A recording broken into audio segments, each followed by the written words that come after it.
Abidjan, economic capital of the Ivory Coast, the sprawling metropolis of 7 million people, is among the fastest growing cities in Africa. It has been a veritable open-air construction site for a decade, but modernization comes with a cost.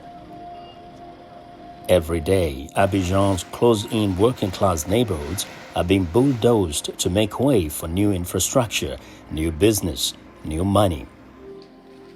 Gentrification is dealing a fatal blow to Mosikro, a working-class district located across part of the Ebre Lagoon from Abidjan's main business district. Most of Mosikro was razed to the ground early in 2022, making way for construction of a new bridge. It's the fourth bridge that passes here. It's because of the fourth bridge that they destroyed all this here. There will be a toll. The toll of the fourth bridge is what we are told. Mohamed Lamine has lived in Mosikro for 30 years. Like other residents, he watched helplessly as hundreds of houses were destroyed. One Saturday morning, the machines, the caterpillars came. We ran, we came, we found the machines wrecking buildings. They were telling people, remove the sheet metal from your roofs and walls. We came to tear down the houses.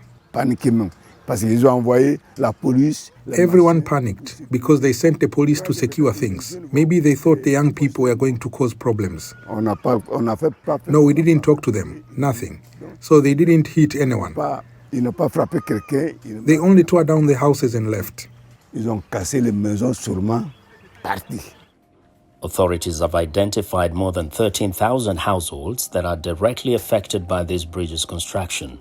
Most of their homes already have been demolished, with households expected to get a share of the $56 million set aside to cover their relocation costs and a few months' rent in a new flat. Many complain they have received no or only partial payment. Lamine, who has one of the few houses still standing in Mosikro, is disputing the amount of his proposed compensation. Awaiting resolution, he, his 3 wives and 10 children live surrounded by rubble. Here, there is nothing. There is no water. Look down. That's where we go to fetch water. Currently, there's none. Because of this, my children cannot study at night.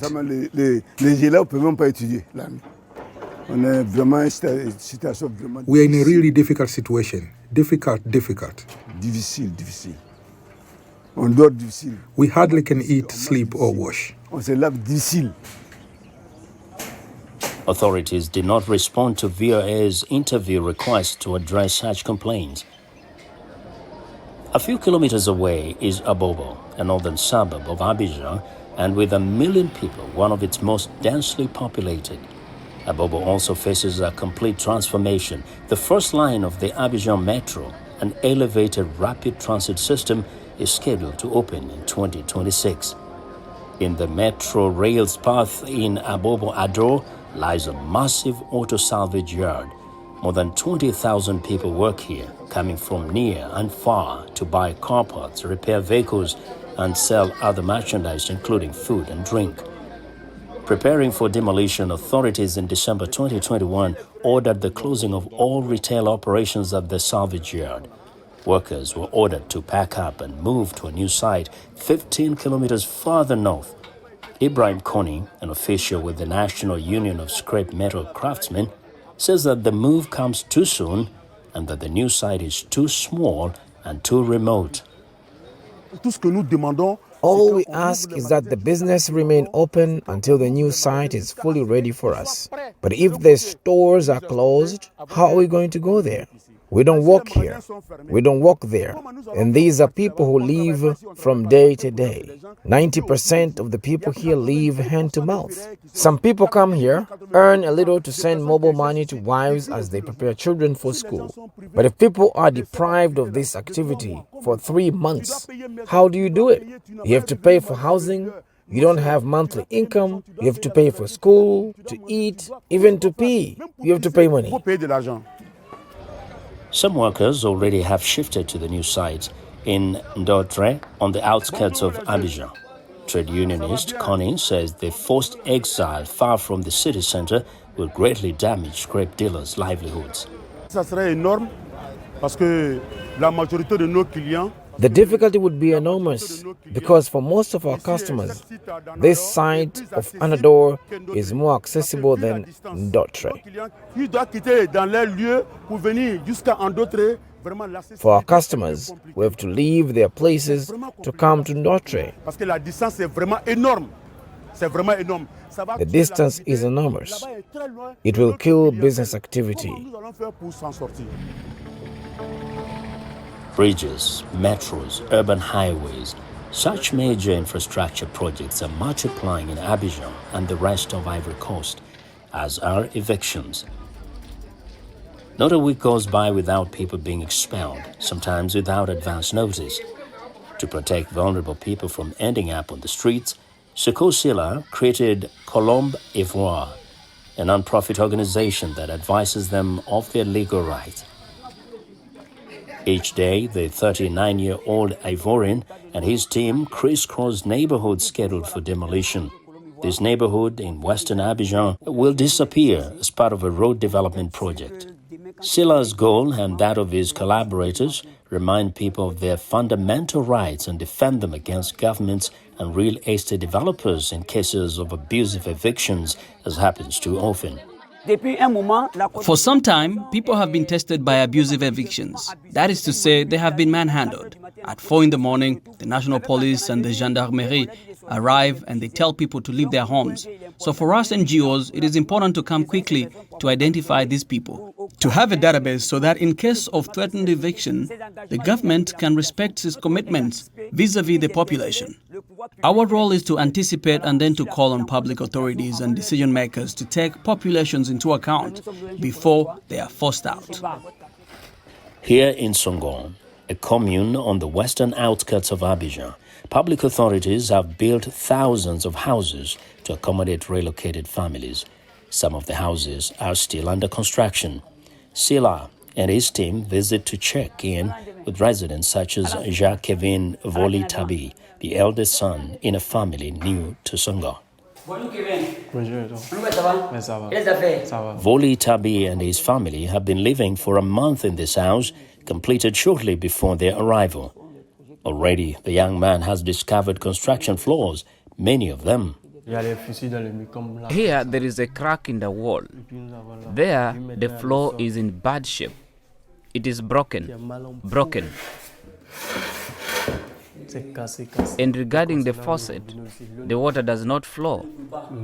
Like many of his neighbors, Voli-Tabi says these new neighborhoods were built in a hurry without taking residents' well-being into account. We have been here for 4 weeks. The house is beautiful, but there is a lot of unfinished work. They didn't do things too well, like the shower, the floor. It is a problem, a serious problem. There is electricity, but some of the circuits do not work. They have not installed all the light bulbs. There is no water meter. We don't have water at the moment. Another problem. Many of these new neighborhoods are remote. They are many kilometers from downtown Abidjan, where most economic activity and jobs are concentrated. Outlying areas don't have public transportation. Getting to a job in the city center presents an obstacle for Voli-Tabi, who lives roughly a kilometer from the nearest public road. I would have to walk to a transportation area, then wait for a ride share. If there is traffic jam, you can drive 3 hours. 3 heures de route. 3 heures de route. Le transport est trop coûteux. Si je dois aller travailler. Transportation is expensive. If I want to take a car to and from work, it costs me 2,000 francs. If I earn 3,000 a day, but have to spend 2,000 a day, I earn almost nothing. Where I lived before, I was not far from the center of Abidjan. I didn't have to take transportation. Unemployed and socially isolated, Volitabi and other young people in the neighborhood are counting on public investment to help them create a semblance of normal life. Sila says unless the government intervenes quickly, these neighborhoods will become pockets of extreme poverty, threatening society as a whole. If the Ivory Coast government does not provide support, these people risk turning against society. To avoid the phenomenon of young people becoming microbes in conflict with the law, involved in prostitution or organized crime, we really have to follow these populations and see how we can reintegrate young people, because they were more engaged in activities in Abidjan. Even with the pandemic, Ivory Coast's poverty rate fell to 39% in 2020, down from 46% 5 years earlier, the World Bank says, noting urban areas benefited most. But a wide gap remains evident in Abidjan's housing and neighborhoods. More affluent people, such as business leaders, diplomats, and other internationals, live in the heart of Abidjan. They are concentrated within a few square kilometers with spacious houses, swimming pools, and lots of security. Gilbert Yassi is a geographer and a specialist in urban policies. Since the early 1990s, he has been dismayed to witness the development of Western-style gated communities. In the landscape, one feels the emergence of a kind of fortress. The district is practically barricaded. The entrances are controlled, and everywhere there are private security companies, security guards who keep an eye out 24 hours a day. Because it's centrally located, living here makes mobility and travel easier. Such self-segregation has not always been the rule. Rich and poor have long lived side by side in Abidjan's various neighborhoods. As the city has gentrified, it has stratified socially. That phenomenon worries Yassi.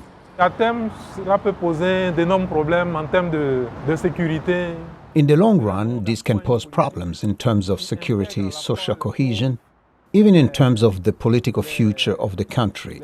It will be good to establish a policy which integrates the poor, middle class and upper class people so that the child of the poor does not feel condemned because his parents are poor and he finds himself on the margins, finds himself on the periphery.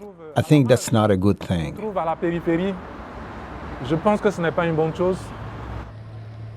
The Ivorian government confronts a challenge: how to develop and modernize Abidjan without further marginalizing its working class. Yet, it continues to carry out infrastructure projects that displace poorer residents.